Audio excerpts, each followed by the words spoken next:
कैसे आप लोग? बच्चों आज 7 जनवरी है और जुमेरात का दिन है। आज हम उर्दू ए में काम करेंगे मुनासिब अल्फाज से खाली जगह पुर करें।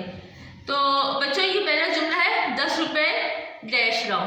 यहाँ पे क्या आएगा, क्या आना चाहिए आपके ख्याल में? की आना चाहिए या का आना चाहिए? लेकिन यहाँ पे आएगा का। 10 रुपये का दही लाओ, तो यहाँ पे हम सही जुमला है का।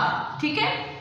फिर नंबर 2 है इस डैश रंग गोरा है, तो यहाँ पे आएगा का, इसका रंग गोरा है। फिर है ये कलम किस है, यानी कि कलम यहाँ पे क्या आना चाहिए का या की, तो यहाँ पे आएगा की। ये कलम किसका है? ठीक है। ये आज डैश अखबार है, यहाँ पे आएगा का, ये आज का अखबार है। तो बच्चों ये देखें, एक दफा फिर रिपीट करते हैं। 10 रुपये का दही लाओ, इसका रंग गोरा है, ये कलम किसका है, ये आज का अखबार है। बच्चों ये काम आपने कॉपी पर करना है और उसको अच्छी तरह से याद भी करना है।